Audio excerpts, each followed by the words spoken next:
Welcome students. आज अपन पढ़ने जा रहे हैं जनरल साइंस, सामान्य जनरल साइंस। ये जो जनरल साइंस में पढ़ाने जा रहा हूँ, ये तो पढ़ाने के बाद पता चलेगा कि क्या पढ़ाया और क्या आपने पढ़ रखा है। ये आज कॉम्पिटिशन एग्जाम के लिए है और आज कॉम्पिटिशन ये देखो मेरी बात सुनो। आपको कहना बहुत आसान होता है कि आप कॉम्पिटिशन एग्जाम के लिए, पर पढ़ने के बाद पता चल जाएगा कि कौन कौन से कॉम्पिटिशन के लिए बेहतर है और कौन से कॉम्पिटिशन के लिए बेहतर है। इसकी बात करते हैं जनरल साइंस की। देखो ये जो साइंस होती है ना, साइंस है ना, इसको बेसिकली 3 पार्टों में डिवाइड किया जाता है। ऑफिशियल लेवल पे 3 पार्टों में डिवाइड होती है। एक को बोलते हैं बायोलॉजी, बायोलॉजी को बोलते हैं जीव विज्ञान। बच्चे में हिंदी थोड़ी सी कमजोर है, तो इस पर ज़्यादा जोर लेना। हिंदी अपने आपके पास रखें, इसमें कोई दिक्कत हो तो मैं बता दें। एक होता है इसमें केमिस्ट्री, इसको बोलते हैं रसायन विज्ञान। एक होती है फिजिक्स, फिजिक्स, इसे अपन बोलते हैं भौतिक विज्ञान। ठीक है, ये जो साइंस है ये 3 पार्टों में डिवाइड है, जीव विज्ञान, रसायन विज्ञान और भौतिक विज्ञान। ठीक है बच्चे, सबसे पहले अपन उसको कौन से पार्ट में करते हैं, इसको उठाता हूँ बायोलॉजी। ठीक है, और बायोलॉजी को उठाते हैं तो बात ठीक है, लेकिन आज के जो लेक्चर में अपन पढ़ेंगे वो अपन पढ़ेंगे द इंट्रोडक्शन ऑफ बायोलॉजी, यानी बायोलॉजी का सामान्य परिचय की अपन बात करेंगे। और याद रखिए इस जो सामान्य परिचय से कम आपकी क्वेश्चन में जरूरत 30 से 40 क्वेश्चन रहेंगे। ठीक है, तो इस वीडियो को थोड़ा सा ध्यान से आप देखिएगा, आपके लिए शायद मेरे हिसाब से बेहतर होगा ये वीडियो। चलिए अपन स्टार्ट करते हैं। सामान्य बायोलॉजी, सामान्य जीव विज्ञान की बात करते हैं। थोड़ी ज़्यादा बात नहीं करेंगे, ज़्यादा डिटेल से नहीं पढ़ेंगे, थोड़ी आप लर्निंग से जरूर पढ़ेगा। सामान्य बात करते हैं। देखो शब्द है बायोलॉजी, बायोलॉजी। ठीक है, वैसे तो बायोलॉजी की परिभाषा बहुत अलग प्रकार से परिभाषा दी जाती है, लेकिन इसकी ऑफिशियल जो परिभाषा है वो मैं आपको बताऊं। इसकी ऑफिशियल परिभाषा माय डियर कि प्रकृति द्वारा प्रदत्त और वैज्ञानिकों द्वारा प्रमाणित के ज्ञान को ही क्या कहते हैं, विज्ञान। दोबारा बताऊं कि प्रकृति द्वारा प्रदत्त और वैज्ञानिकों द्वारा प्रमाणित के ज्ञान को क्या कहते हैं, विज्ञान कहते हैं। बड़ी परिभाषा आपसे कोई नहीं पूछी। ठीक है, आप कंपटीशन की तैयारी कर रहे हो, आपके एग्जाम के पॉइंट ऑफ व्यू से कौन से पॉइंट इस वीडियो में आपके लिए बेहतर है, आप उन्हीं पॉइंटों को पकड़ें, फालतू की बकवास पर ध्यान न दें, शायद बेहतर रहेगा। बायोलॉजी जो शब्द है ये इंपॉर्टेंट है। ये कौन सी भाषा का शब्द है, ये ग्रीक भाषा का शब्द, ग्रीक लैंग्वेज का शब्द, GRWK, ग्रीक। ये क्वेश्चन पूछ लिया गया कि बायोलॉजी कौन सी भाषा का शब्द है, ग्रीक का है, फ्रेंच का है, ये 2-3 भाषा और के नाम दे देता है। ठीक है, नेपोलियन कौन सी और भाषा का नाम दे देता है और पूछ लेता है कि कौन सी भाषा का शब्द है। तो याद रखेंगे ये कौन सी भाषा का शब्द है, ग्रीक भाषा का शब्द।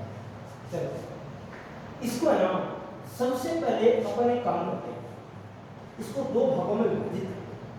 वैज्ञानिकों ने भी किया था, अपन भी कर लेते हैं, कोई दिक्कत नहीं है, 2 भागों में कर सकते हैं। चलो थोड़ा साइड में लिख देता क्योंकि इधर वाला बोर्ड अपने को काम में लेना है। चलिए बायोलॉजी, जीव बायोलॉजी, इसको 2 भागों में वर्गीकृत करते हैं। एक तो ये 2 शब्दों का मिक्स कॉम्बिनेशन, एक तो है बायोस और एक है लोगोस।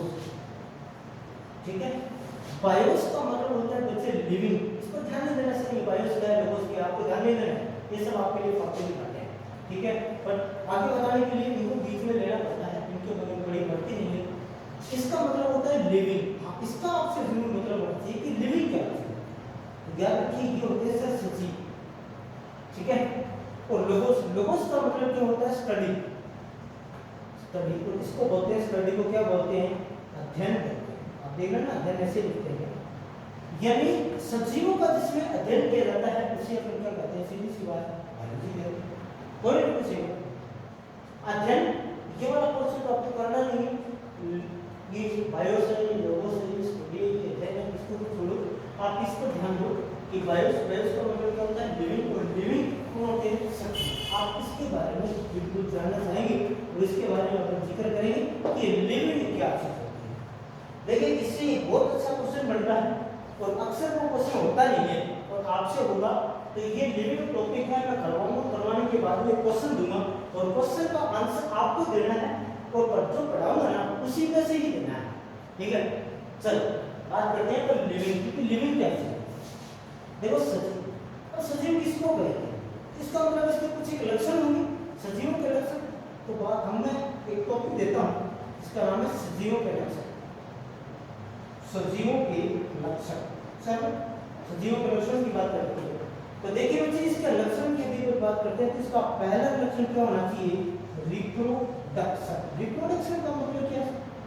इसका मतलब है कि ये जनन करने से, जनन का मतलब होता है कि अपने समान संतति का है, तो जनन कहलाता है। बात अलग है, जनन दो प्रकार का होता है, लैंगिक जनन होता है, लैंगिक जनन होता है, लेकिन मैं आपको जनन नहीं पढ़ा रहा हूं, मैं आपको कैरेक्टरिस्टिक ऑफ लिविंग के बता रहा हूं, यानी सजीवों के लक्षण आपको बता रहा हूं। तो एक इसका महत्वपूर्ण जो लक्षण है वो है रिप्रोडक्शन। दूसरा इसका लक्षण है रेस्पिरेशन। रेस्पिरेशन, रेस्पिरेशन को हिंदी में बोलते हैं श्वसन। आपके श्वसन तंत्र में लगता है, आपने डिस्कस करेंगे रेस्पिरेशन। अगले जो इसको कैरेक्टर है वो है इसका न्यूट्रिएशन। न्यूट्रिएशन, न्यूट्रिएशन को बोलते हैं बच्चे पोषण, ठीक है। देखिए मैं हिंदी में बोल दूंगा, आप लिख लेना। रिप्रोडक्शन को बोलते हैं जनन, रेस्पिरेशन को बोलते हैं श्वसन, न्यूट्रिएशन को बोलते हैं पोषण, ठीक है। एक इसका लक्षण है, एक है ग्रोथ। ग्रोथ, ग्रोथ का मतलब होता है वृद्धि एंड डेवलपमेंट। डेवलपमेंट, डेवलपमेंट का मतलब होता है विकास, ठीक है।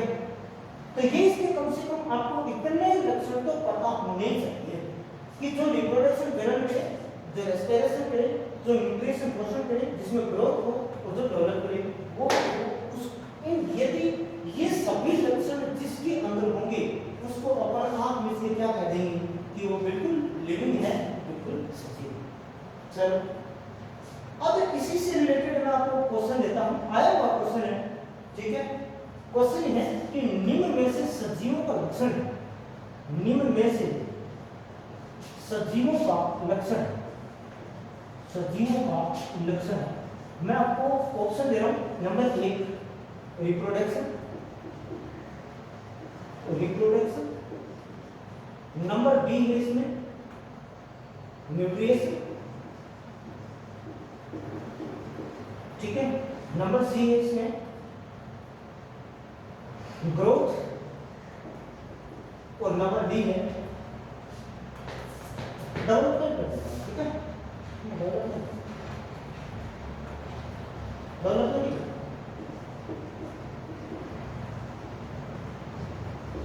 क्वेश्चन क्या है? निम्न में से सजीवों का लक्षण। अब सजीवों का लक्षण कौन सा है वो आपको इस क्वेश्चन का आंसर देना है, तो बताना है कि इस क्वेश्चन का आंसर क्या है। रिप्रोडक्शन, न्यूट्रिएशन, ग्रोथ और डेवलपमेंट। अब फंस गई बात, जिसमें से कौन सा है इसका क्वेश्चन आप ही बताएंगे। अगले वीडियो में इस क्वेश्चन का डिस्कस करूंगा, इस क्वेश्चन का आंसर मैं अगले वीडियो में दूंगा। तब तक ये क्वेश्चन आपके लिए है कि आप उनमें से बहुत सिंपल सा क्वेश्चन, निम्न में से सजीवों का लक्षण है। चार आपको ऑप्शन दिए हुए हैं, कौन सा ऑप्शन आप टिक कर सकते हो, कोई दिक्कत नहीं है। चार व्यक्ति हो, एक एक को टिक करें तो एक का तो कम से कम सही होगा ही होगा। चलो इस क्वेश्चन का जवाब आपको देना है कि लिविंग का लक्षण इनमें से कौन सा है। चलो बच्चे थोड़ी सी ना अपन बात कर लेते हैं लॉजिक। जो अध्ययन मैंने कहा था इधर की साइड कि जिसको अपन अध्ययन करते हैं, उस लॉजिक की बात करते हैं। लॉजिक, लॉजिक का मतलब ही क्या होता है बच्चे? अध्ययन। लोगोस या लॉजिक की बात है, इसका मतलब होता है अध्ययन, ठीक है। जिसका अध्ययन होता है उसी के नाम पर उसका नाम होता है, जैसे मैं कुछ एक लॉजिक आपको बता रहा हूं, अगर हम बात करते हैं कार्डियोलॉजी, आप लिख सकते हो, ऊपर मैं लिख देता हूँ, उसके बाद में आप उसको छोटे में समझना। कार्डियोलॉजी, कार्डियोलॉजी, कार्डियोलॉजी किसको कहते हैं? जो हृदय का अध्ययन होता है ना, हृदय का अध्ययन होता है, उसको अपन जैसे हार्ट का कोई डॉक्टर हो तो उसको क्या बोलते हैं? कार्डियोलॉजिस्ट बोलते हैं। तो कार्डियोलॉजी क्या होता है? हृदय का अध्ययन, हृदय, हार्ट, हार्ट का अध्ययन क्या कहता है? कार्डियोलॉजी कहता है। वैसे ही अगर अपन बात करते हैं हड्डी है, हड्डी, हड्डी, हड्डियों का अध्ययन क्या कहलाता है? बोलो ऑस्टियोलॉजी। कई तो देखो ऑर्थोलॉजी भी बोलते हैं, ऑर्थोलॉजी, ठीक है, लेकिन इसका एक नाम और भी है ऑस्टियोलॉजी, ऑस्टियोलॉजी। ये ऑस्टियोलॉजी किसका अध्ययन कहलाता है? हड्डियों का अध्ययन कहलाता है, हड्डियों का अध्ययन, ठीक है। और भी आंखों का अध्ययन क्या कहलाता है? ऑप्थेल्मोलॉजी, ऑप्थेल्मोलॉजी क्या कहलाता है? आंखों का अध्ययन। ये क्वेश्चन पूछेंगे ऐसा ऐसा, आंखों का अध्ययन, ठीक है। और भी बहुत सारे अध्ययन है दुनिया भर के, आगे जैसे जैसे चैप्टर चलता जाएगा मैं आपको बताता जाऊंगा कि किसके अध्ययन को क्या बोलते हैं। लेकिन याद रखिए अध्ययन से लगभग मेरे हिसाब से किसी भी कॉम्पिटिशन एग्जाम के अंदर एक क्वेश्चन पक्का आता है कि इसके अध्ययन को क्या कहा जाता है, इसके अध्ययन को क्या कहा जाता है, ठीक है। एक इसमें बहुत मतलब कंट्रोवर्शियल क्वेश्चन आता है जिसका नाम आपने सुना होगा, ये बेसिकली एग्रीकल्चर डिपार्टमेंट में मिलता है, जिसका नाम होता है हॉर्टिकल्चर, हॉर्टिकल्चर, हॉर्टिकल्चर में किस किस का अध्ययन क्या होता है, ठीक है। तो याद रखिए फलों, फल, ये जो सब्जी होती है ना, सब्जी, सब्जियों की खेती जो होती है ना, उसे क्या कहते हैं? हॉर्टिकल्चर कहते हैं। लेटेस्ट क्वेश्चन है हॉर्टिकल्चर, फलों प्लस सब्जियों की जो स्टडी होती है, जो खेती होती है, उसे कहते हैं हॉर्टिकल्चर। तो 4-5 मैंने आपको अध्ययन बताए हैं, इस 4-5 से नहीं मुझे कम से कम 50 है, आगे और भी आते जाएंगे, जैसे जैसे मैं रील मारता जाएगा मैं आपको बताता जाऊंगा, ठीक है ना। ऑर्निथोलॉजी होता है, इक्थियोलॉजी, मछलियों का अध्ययन होता है, उसे इक्थियोलॉजी कहते हैं, पक्षियों का जो अध्ययन होता है उसे ऑर्निथोलॉजी कहते हैं, बहुत सारे हैं, आगे और एक एक करके पढ़ते जाएंगे। तो अब अपन बात कर रहे हैं सामान्य विज्ञान की, उसमें अपन ने बायोलॉजी शब्द के बारे में जाना। सबसे पहले अपने लिविंग के बारे में बात की कि लिविंग क्या चीज होता है, चलो कोई बात नहीं है। अगर अपन बात करते हैं कि आगे एक वैज्ञानिक है जिसका नाम है कैरोलस लिनियस, ठीक है, लिनियस, इसकी बात कर लेते हैं कुछ। अब जनरल साइंस के अंदर अगर आप सामान्य विज्ञान की बात करते हैं तो उसमें अपन है ना सिर्फ और सिर्फ वैज्ञानिकों की बात करेंगे। क्या बात करेंगे? कौन किसका पिता है, किसने कौन सी बुक लिखी है, इस प्रकार के जो एग्जाम्पल है उनकी बात करेंगे। तो सबसे पहले लिनियस भाई साहब को हमने लिया है, इसका नाम था पूरा सर कैरोलस लिनियस। इसकी जो बुक है, वैज्ञानिकों की बुक आपको ध्यान में रखनी है, ज़्यादा हार्ड नहीं है। इनकी जो बुक है उस बुक का आप नाम याद रखेंगे, बिल्कुल आपको डेफिनेटली याद रखना पड़ेगा। एक तो इसकी जेनेरा प्लांटेरम, बहुत अच्छी जेनेरा प्लांटेरम,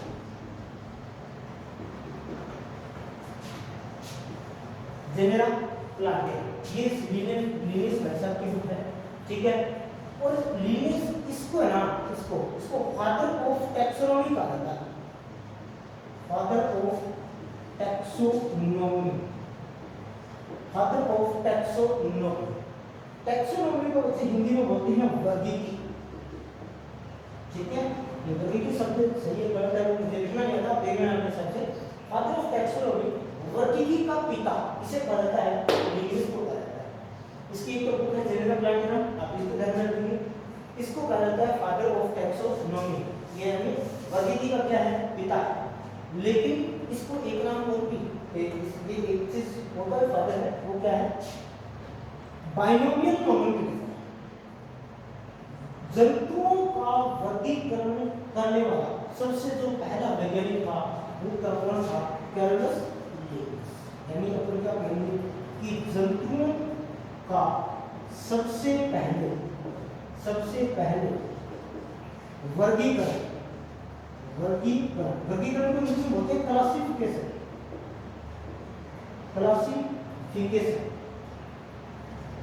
किया, यानी जंतुओं का सबसे पहले वर्गीकरण किया था किसने? ठीक ठीक है। और ये जो वर्गीकरण था ना, ये याद रखिए, ये वर्गीकरण हो गया, वर्गीकरण फादर ऑफ टैक्सोनॉमी वैदिक नहीं है, जंतुओं का वर्गीकरण इसी बंदे ने किया था, लेकिन इसे कहते हैं बाइनोमियल क्लासिफिकेशन का पिता भी कहा जाता है। यानी अपन बात करें father of binomial classification, binomial nomenclature, द्विनाम पद्धति का पिता किसे कहा जाता है? लिनियस को कहा जाता है। Father of binomial nomenclature, binomial nomenclature को बोलते हैं द्विनाम पद्धति, यानी द्विनाम पद्धति का पिता किसे कहा जाता है? लिनियस को कहा जाता है। जंतुओं का सबसे पहले वर्गीकरण किसने किया था? लिनियस ने किया था। देखिए आगे आरएच विटेकर आएगा और आरएच विटेकर इन दोनों में पूछा हुआ है, तो आपको इन वर्डों पर ध्यान देना है। देखिए जंतुओं का सबसे पहले वर्गीकरण किसने किया था? लिनियस ने किया था। और लिनियस की बुक कौन सी है? जेनेरा लांटिनम उसकी बुक है। और इसने ये और इसको क्या कहा जाता है? फादर ऑफ टैक्सोनॉमी, यानी बोले तो वर्गीकरण का पिता कहा जाता है। और लिनियस वैसा की एक बुक और है जिसका नाम क्या है? सिस्टम ऑफ नेचर, ठीक है। इसकी एक बुक और है जिसका नाम है सिस्टेमा, SYS, सिस्टेमा नेचर, ठीक है। सिस्टेमा नेचर यानी इसके बारे में क्या कहते हैं? लिनियस का कौन कौन सा क्वेश्चन राइज हो सकता है? इसकी दो बुक है, एक तो सिस्टेमा नेचर है, जेनेरा प्लाटिनम, इसकी बुक होगी। फादर ऑफ टैक्सोनॉमी, वर्गीकरण का पिता किसे कहा जाता है? लिनियस को कहा जाता है, ठीक है बात। जंतुओं का सबसे पहले वर्गीकरण किसने किया? लिनियस ने किया, ठीक है बात। फादर ऑफ बायोलॉजी द्विनाम पद्धति का पिता किसे कहा जाता है? लिनियस को कहा जाता है, ठीक है। अब इसकी जो बुक है ना सिस्टेमा नेचर, इसकी बात करते हैं। अब लिनियस ने क्या किया कि इस बुक में, अपनी बुक में सिस्टेमा नेचर, इसमें लिविंग जो होते हैं ना, लिविंग है ना, उसको दो भागों में इसने वर्गीकृत किया। यानी अगर बात करते हैं सजीवों को दो भागों में इसने वर्गीकृत कर दिया। और नाम क्या क्या रखा था इसका? उसका नाम रखा था बच्चे, एक को रखा था इसने एनिमल या बोलते हैं जंतु, वो एक को एक इसने नाम दिया था पाद। इसने कहा था कि जंतु, ये जो लिविंग सजीव होते हैं, ये इस प्रकृति में दो ही हो सकते हैं, या तो जंतु हैं जो सजीव कहलाएंगे, या पादप हैं जो सजीव है। और इसके अलावा इस प्रकृति के अंदर कोई भी ऐसी चीज नहीं है जो लिविंग। और लिविंग कैरेक्टर मैंने आपको बता दिए इसके कौन कौन से कैरेक्टर होते हैं, तो आप उसको थोड़ा सा डील कर सकते हैं कि कैरेक्टर कौन कौन से होते हैं। दैट्स एक तो जंतु और एक पादप। इसी आधार लिनियस ने जो क्लासिफिकेशन किया था सजीवों का, इसी आधार पर बायोलॉजी है ना, बायोलॉजी को भी दो भागों में वर्गीकृत किया गया है। अब बात करते हैं अपने बारे में बायोलॉजी। इसको दो भागों में वर्गीकृत किया गया है। एक को कहा जाता है, एक भाग को कहा जाता है जूलॉजी, ठीक है। एक को कहा जाता है बोटेनी, देखिए इसको जूलॉजी बोलते हैं, ठीक है। एक जो जूलॉजी के महान ज्ञाता होते हैं उसको जूलॉजी बोलते हैं, जूलॉजी और होती है जूलॉजी, जूलॉजी नहीं होता। एक जूलॉजी है, एक है इसको, ठीक है। अब जूलॉजी इसमें क्या करते हैं? इसमें करते हैं जंतुओं का अध्ययन, जंतुओं का अध्ययन। और इसमें किसका करते हैं? पादपों का अध्ययन करते हैं, ठीक है सर। जंतुओं का अध्ययन होगा, पादपों का अध्ययन होगा। अब थोड़ी सी बात कर लेते हैं कि ये जो बायोलॉजी शब्द है ना, बायोलॉजी शब्द का प्रयोग सबसे पहले किसने किया था? याद रखना इस चीज को, लेमार्क ने किया। लेमार्क, इसकी बात आएगी अगर लेमार्क की 5-7 बातें हैं अच्छे से जो अपन करेंगे, लेमार्क ने किया, ठीक है। एक वैज्ञानिक और आता है जिसका नाम है ट्रेवेसियस, ठीक है। तो अगर दिया हुआ हो तो हिंदी में इसका नाम है ट्रेवेसियस,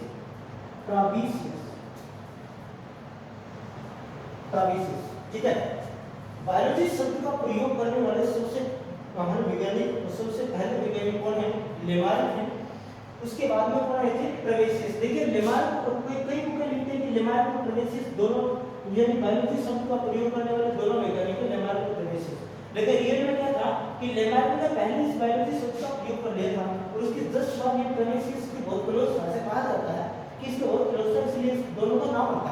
बट यदि ऑप्शन में जोड़े में हो तो लेमार्को ट्रेवेसिस दोनों ये जोड़ा हो जाएगा अपना। यदि अलग अलग हो, जैसे ए ऑप्शन में लेमार्को, बी ऑप्शन में ट्रेवेसिस हो, तो आपको लेमार्को टिक करना है। ये क्वेश्चन थोड़ा सा कंट्रोवर्शियल है, लेकिन इससे क्लियर आता है, बिल्कुल डेफिनेटली आता है कि बायोलॉजी शब्द का प्रयोग, देखिए क्वेश्चन बहुत बेसिक है कि बायोलॉजी शब्द का प्रयोग सबसे पहले किसने किया, लेकिन नहीं सुना हो तो इसमें समस्या हो जाती है। तो किसने किया था, लेमार्क ने किया। और लेमार्क यदि ऑप्शन में नहीं है तो क्या होगा, ट्रेवेसिस। चलो अब इनकी पिता की बात कर लेते हैं थोड़ी सी। जूलॉजी, जूलॉजी के पिता कौन है, इसके पिता हैं सर अरिस्टोटल। अरिस्टोटल कौन है, अरिस्टोटल क्या कहा जाता है, अरिस्टोटल को कहा जाता है फादर ऑफ जूलॉजी। ठीक है, जूलॉजी, फादर ऑफ जूलॉजी। ठीक है, किसको कहा जाता है, अरिस्टोटल को कहा जाता है। फादर ऑफ बॉटनी किसको कहा जाता है, फादर ऑफ बॉटनी ये कौन, ये सर थियोफ्रास्टस। Theophrastus, Theophrastus. ठीक है, अब थियोफ्रास्टस को मैं लिखता हूँ हिंदी में, कैसे लिखूंगा, थियोफ्रास्टस। अब मुझे लिखना नहीं आता बच्चे, हिंदी में कैसे लिखते हैं आप देख लेना, थियोफ्रास्टस को कैसे लिखते हैं, थोड़ा बिल्कुल सही है, कोई दिक्कत नहीं है। जूलॉजी का पिता कौन है, अरिस्टोटल का, और बॉटनी का पिता कौन है, थियोफ्रास्टस। ठीक है, अब ये अरिस्टोटल ना ये जूलॉजी के पिता है, लेकिन जूलॉजी का नहीं है, ये बायोलॉजी का पिता है। ठीक है, तो बन क्या कहेंगे, फादर ऑफ बायोलॉजी कौन हो जाएगा, अरिस्टोटल। दो का पिता हो गया, तीसरे का पिता भी है, और किसका, फादर ऑफ एम्ब्रियोलॉजी। क्या है, फादर ऑफ एम्ब्रायोलॉजी, भ्रूण विज्ञान का पिता किसे कहा जाता है, अरिस्टोटल को कहा जाता है। ये तीन का पिता है, एक तो जूलॉजी का, एक बायोलॉजी का, एक एम्ब्रियोलॉजी। एम्ब्रियोलॉजी को बोलते हैं भ्रूण विज्ञान। ठीक है, भ्रूण विज्ञान, तो भ्रूण का टेस्टिंग की जाती है ना, गर्भवती जो महिलाएं होती हैं उसकी टेस्टिंग की जाती है। बट आज तक तो गवर्नमेंट ने ब्रेक रखा है, इसको बहुत ज्यादा ठीक होना भी चाहिए। ये तीन चीज का पिता है, कौन, अरिस्टोटल। अरिस्टोटल एक और बताता हूँ, मेरे किसी बच्चे ने पूछा, कभी कहा था कि sir father of zoology Aristotle नहीं है, या तो कौन है कि अरस्तु है। अरे अरिस्टोटल को अरस्तु कहा जाता है, अरस्तु हिंदी में नहीं है, इसलिए मैं बता रहा हूँ अरिस्टोटल, ये अरिस्टोटल है, इसी को अरस्तु कहा जाता है। ठीक है, तो अभी तक अपन ने क्या देखा, जूलॉजी, बॉटनी, बायोलॉजी को दो भागों में डिवाइड किया है। ठीक है, जूलॉजी को बोलते हैं जंतु, इसमें जंतुओं का अध्ययन करते हैं, इसमें पादपों का अध्ययन करते हैं। फादर ऑफ बॉटनी थियोफ्रास्टस को कहा जाता है, फादर ऑफ जूलॉजी अरिस्टोटल को कहा जाता है, और अरिस्टोटल तीन चीज का और पिता है, दो का, फादर ऑफ बायोलॉजी यही है अरिस्टोटल, को फादर ऑफ एम्ब्रियोलॉजी। ठीक है, अब इनकी दोनों की बुकों की जिक्र कर लेते हैं। इसकी जो बुक है जूलॉजी, या फिर अरिस्टोटल साहब की एक बुक है, इस बुक का नाम है हिस्टोरिया एनिमेलिया। ठीक है, इसका नाम है हिस्टोरिया एनिमेलिया, इसकी है अरिस्टोटल की। तो इसमें हिस्टोरिया एनिमेलिया में किसका जिक्र किया होगा, पूरा का पूरा जंतुओं का जिक्र किया होगा, इसलिए इसका नाम क्या रख दिया, हिस्टोरिया एनिमेलिया। इससे क्वेश्चन कैसे राइज होता है कि निम्न में से अरिस्टोटल की कौन सी बुक है। ठीक है, तो अरिस्टोटल की ये बुक है हिस्टोरिया एनिमेलिया, इसको आप याद रखेंगे। इसमें दूसरा क्वेश्चन ये बनता है कि हिस्टोरिया एनिमेलिया में किसकी डिटेल से स्टडी की गई है, तो जंतुओं की गई है। ठीक है, चलो इसकी थियोफ्रास्टस साहब की एक बुक है, इसको इस पर बात कर लेते हैं। इसका नाम है sir Historia Plantae, Historia Plantae. ये किसकी बुक है, ये सर थियोफ्रास्टस की बुक है। तो इसमें किसका जिक्र किया हुआ है, केवल और केवल पादपों का जिक्र किया हुआ है। किसने किया था, थियोफ्रास्टस ने किया था। इसलिए फादर ऑफ बॉटनी किसको कहा जाता है, किसको कहा जाता है, थियोफ्रास्टस को कहा जाता है। थियोफ्रास्टस की जो बुक है हिस्टोरिया प्लांटी है, और अरिस्टोटल की जो बुक है उसको कहते हैं हिस्टोरिया एनिमेलिया। ठीक है। अभी तक आपने देखा कि बायोलॉजी को दो भागों में बांटा, आप उस करिकुलर से लिख सकते हो, मैंने पूरा इसको आपको समझा दिया है, कोई दिक्कत नहीं है। लेकिन थोड़ा सा इसके अंदर आगे और किसी वैज्ञानिकों को अपन जिक्र करेंगे, जैसे अपन ने अभी तक लेमर क्या होता है इसको लिनियस के बारे में जाना कि लिनियस की बुक कौन सी है, दो याद रखेंगे, सिस्टेमा नेचुरा, एक जनरा प्लांटेरम, ये दोनों लिनियस की बुक है। फादर ऑफ टैक्सोनॉमी कौन है, लिनियस है। द्विनाम पद्धति किसने दी थी, लिनियस ने दी थी। उसके बाद में अपन बात कर लेते हैं थोड़ी सी आर.एच. विटेकर, ठीक है, आर.एच. विटेकर, ठीक है। याद रखिए प्रोटोजुआ की खोज इसने की थी, प्रोटोजुआ की खोज किसने की थी, आर.एच. विटेकर ने की, ठीक है। द्विनाम पद्धति किसने दी थी, लिनियस ने, लेकिन आर.एच. विटेकर ने क्या दी थी, 5 किंगडम क्लासिफिकेशन, 5 किंगडम क्लासिफिकेशन, जंतुओं की 5 जगत प्रणाली किसने दी थी, आर.एच. विटेकर ने, ठीक है। जंतुओं की 5 जगत प्रणाली आर.एच. विटेकर ने दी थी। और इसीलिए एक दूसरी याद रखिए कि इसको है ना, इसको आर.एच. विटेकर को माइक्रो यानी जंतुओं का माइक्रो क्लासिफिकेशन करने वाला पहला वैज्ञानिक था, कौन, आर.एच. विटेकर, ठीक है। यानी जंतुओं का, हम बात करते हैं जंतुओं का माइक्रो क्लासिफिकेशन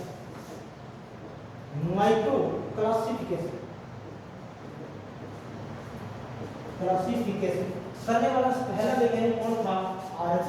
विटेकर, ठीक है। तो याद रखिए डिटेल से स्टडी किसने बनाई थी, जंतुओं की, आर.एच. विटेकर ने बनाई थी। 5 किंगडम क्लासिफिकेशन किसने दिया था, आर.एच. विटेकर ने दिया था। लेकिन होता क्या है कि कई बार ये पूछ लिया जाता है कि 5 किंगडम क्लासिफिकेशन आर.एच. विटेकर ने दिया था, उसका क्रम क्या है, इसका क्रम आप याद रखिए, ठीक है। इसमें सबसे पहले किसको खोजा, तो वन बाय वन लिख रहा हूं। सबसे पहले है इसमें मोनेरा, उसके बाद में दूसरा है प्रोटिस्टा, तीसरा है फंजाई, चौथा है प्लांटिक और पांचवा है एनिमेलिया। ये आप याद रखिए। अब इसको इंग्लिश में याद रखना पड़ेगा, कोई इलाज नहीं है। मोनेरा को इंग्लिश, ये हिंदी में मोनेरा कहेंगे, मोनेरा ऐसे लिखना पड़ेगा इसको। प्रोटिस्टा को ऐसे लिखेंगे, प्रोटिस्टा, इसका कोई इलाज नहीं है। तो आर.एच. विटेकर के द्वारा दी गई 5 किंगडम क्लासिफिकेशन को सिटिंग अरेंजमेंट के हिसाब से मोनेरा, प्रोटिस्टा, फंजाई, प्लांटी और एनिमेलिया इस प्रकार से अपन डिवाइड करेंगे। और इसी प्रकार से आर.एच. विटेकर साहब ने डिवाइड किया था। ये क्रम आप याद रखेंगे, पहले मोनेरा आएगा, उसके बाद में प्रोटिस्टा आएगा, उसके बाद में फंजाई आएगा, उसके बाद में प्लांटी आएगा, उसके बाद में बनाता एनिमेलिया आएगा। थोड़े से डीपली क्वेश्चन होते हैं, वो इसी प्रकार से राइज होते हैं। अगली से बात करते हैं एक्लोजी और गेज में। फंजाई का जो अध्ययन है वो क्या कहलाता है, माइकोलॉजी कहलाता है। कहीं को नीचे लिख लो, फंजाई का अध्ययन, फंजाई का अध्ययन क्या कहलाता है, माइकोलॉजी कहलाता है, माइकोलॉजी। फंजाई का अध्ययन क्या कहलाता है, फंजाई का अध्ययन क्या कहलाता है, माइकोलॉजी, ठीक है। चलो, और एक इसमें और आता है, चलो आगे बढ़ेंगे, माइकोलॉजी कहते हैं। छोड़ो, अब तक अपन आर.एच. विटेकर की बात कर लेते हैं, कार्लोस लिनियस साहब की बात कर ले, आगे एक वैज्ञानिक है उसकी बात कर लेते हैं थोड़ी सी, ठीक है। उसके बाद में वीडियो शायद बहुत लंबी हो जाएगी, इसलिए इसको इसका अगला जो पार्ट है उसमें भी अपन बेसिक चीजें पढ़ेंगे, स्टार्ट नहीं करेंगे। अगला जो वैज्ञानिक है उसका नाम है कार्लोस लिनियस हो गया, आर.एच. विटेकर का नाम हो गया। उसके बाद में हम बात करते हैं सर हिप्पोक्रेटस, सर हिप्पोक्रेटस एक वैज्ञानिक है, सर हिप्पोक्रेटस, ठीक है। इसे चिकित्सा विज्ञान का पिता कहा जाता है, चिकित्सा विज्ञान का पिता, द फादर ऑफ मेडिसिन, चिकित्सा विज्ञान का पिता। फादर ऑफ मेडिसिन, चिकित्सा विज्ञान का पिता कहा जाता है, ठीक है। और याद रखिए जो डॉक्टर लोग होते हैं ना, है ना, जिनकी डिग्रियां वगैरह पूरी हो जाती है, उनको ये जो वैज्ञानिक है इसी की ही थ्योरी की शपथ दी जाती है, ठीक है। जैसे आर्मी वगैरह होते हैं ना सैनिक, उनको उनकी ट्रेनिंग कंप्लीट होने के बाद में शोध की उनको प्रतिज्ञा करवाई जाती है शायद, ठीक है। उसी प्रकार से ये जो हायर डिग्री होते हैं ना, मेडिकल साइंस में जो डिग्री कर लेते हैं, उसके बाद में जब वो पेशेंट वगैरह को देखने लगते हैं, ये बेसिकली शायद इंग्लिश में होता है, ठीक है। उसको किसकी थ्योरी की शपथ ली जाती है? सर हिप्पोक्रेट्स इसकी थ्योरी की शपथ ली जाती है। चिकित्सा विज्ञान सीधा सा सिंपल सा क्वेश्चन पूछेगा, चिकित्सा विज्ञान का पिता किसे कहता है? हिप्पोक्रेट्स को कहता है, ठीक है। चलो अगला जो वैज्ञानिक है उसके बारे में अपन थोड़ी सी बात कर लेते हैं। मैं लास्ट वैज्ञानिक की ओर बताता हूं, Gregor Johan Mendel. Gregor Mendel बहुत अच्छा वैज्ञानिक था, जाना पहचाना, इसी के बेसिस पे तो सारा का सारा काम हो रहा है। ग्रेगर जोहान मेंडल की बात करते हैं। याद रखिए इसने डिस्कवरी ऑफ जीन यानी जीन की खोज की थी। किसने? मेंडल साहब ने की थी जीन की खोज। याद रखिए किसने की थी सर? इसने की थी मटर के पौधे में, मटर के पौधे में, ठीक है। मटर के पौधे में, मटर के पौधे का याद रखिए साइंटिफिक जो नाम होता है वो होता है पाइसम सैटाइवम। पाइसम सैटाइवम, पाइसम सैटाइवम, पाइसम सैटाइवम, ठीक है। ग्रेगर जोहान मेंडल इसने जीन की खोज की थी। इसकी कोई बुक नहीं है, मटर के पौधे में इसकी खोज की थी। इसकी कहते हैं, इसे कहते हैं पाइसम सैटाइवम। चलो इसकी कुछ ही बातें और कर लेते हैं। इसे कहते हैं फादर ऑफ जेनेटिक्स, अनुवांशिकी का पिता कहा जाता है। क्या कहा जाता है? फादर ऑफ जेनेटिक्स, जेनेटिक्स अनुवांशिकी का पिता कहा जाता है, ठीक है। थोड़ी सी जीन के बारे में अपन डिटेल से स्टडी करने वाले हैं। जीन जैसे आगे आएगा, ये जीन अभी नहीं आएगा, जीन, ठीक है। जीन याद रखिए ये क्या करता है कि लक्षणों को एक पीढ़ी से दूसरी पीढ़ी में पहुंचाता है, ठीक है। और लक्षणों को एक पीढ़ी से दूसरी पीढ़ी में पहुंचाने की सबसे छोटी इकाई होती है, वो कौन होती है? जीन, ठीक है। जीन है ना, जीन आपस में मिलकर किसका निर्माण करते हैं? डीएनए का निर्माण करते हैं। अब जीन की खोज किसने की थी? होता उसको पता है कि मेंडल ने की थी। अब जीन मिलकर किसका निर्माण करते हैं? डीएनए का निर्माण करते हैं। अब बात होती है डीएनए की खोज किसने की थी? ये बहुत से क्वेश्चन हो सकता है, ठीक है। मैं आपको बताऊंगा, आप अपने हिसाब से बताइएगा। इसकी खोज की थी मिस्टर फ्रेडरिक ने, मिस्टर फ्रेडरिक ने की थी। अब आप कहेंगे सर डीएनए की खोज तो फ्रेडरिक ने की थी, किसने की थी? डीएनए की खोज की थी सर वाटसन और क्रिक, am I right? देखिए बच्चे, डीएनए की खोज वाटसन और क्रिक ने की है, बिल्कुल बात आपकी सत्य है। लेकिन वो जो डीएनए था वो था डबल हेलिक्स मॉडल, ठीक है। अभी डबल हेलिक्स मॉडल बना नहीं है। सीधी सी बात यदि आपसे कोई पूछे कि डीएनए की खोज यदि वाटसन और क्रिक ऑप्शन में नहीं है, बेसिकली देता भी नहीं है, ठीक है, तो एम फ्रेडरिक ने की थी, मिस्टर फ्रेडरिक, या इसको फ्रेडरिक मिस्टर भी बोल देते हैं, वो बात है, ठीक है। तो डीएनए की खोज इसमें की। और दूसरी बात इसकी फ्रेडरिक की ओर कर लेते हैं।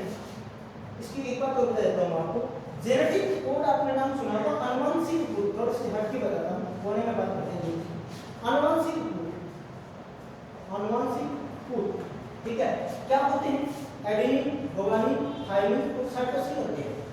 ये किसके होते हैं बच्चे? डीएनए में होते हैं। मैं आपको एक रफ आइडिया दे रहा हूं कि डीएनए में होते हैं, लेकिन एडेनिन, गुआनिन और साइटोसिन और थाइमिन किस तरह का आता है? यहाँ पर यूरेसिल आता है। अगर इनकी बात करते हैं तो ये किसमें होते हैं बच्चे? आरएनए में होते हैं, ठीक है। और याद रखिए अपने शरीर में जो प्रोटीन का निर्माण होता है वो वाला प्रोटीन नहीं कह रहा हूं मैं, बस इतना याद रखिए आपकी जो प्रोटीन का निर्माण होता है वो किससे होता है? आरएनए से। कई क्वेश्चन आए हुए हैं कि ह्यूमन बॉडी में प्रोटीन का निर्माण किससे होता है? डीएनए से होता है, आरएनए से होता है, जीन से होता है, और आगे डी में बात करते हैं क्रोमोसोम से होता है। क्रोमोसोम जिसे बोलते हैं बच्चे गुणसूत्र, ठीक है। तो आपका आंसर क्या रहना चाहिए? आरएनए। प्रोटीन का निर्माण किससे होता है? आरएनए से होता है, ठीक है। चलो जीन में किसका निर्माण? डीएनए और आरएनए में थोड़ा सा ये डिफरेंस होता है कि डीएनए में थाइमिन होता है और आरएनए में क्या होता है? यूरेसिल होता है, बस यही फर्क होता है। कभी डिटेल से स्टडी करूंगा मैं डीएनए और आरएनए की, इसमें जो अंतर है वो बता दूंगा आपको कभी, याद रखिए जीव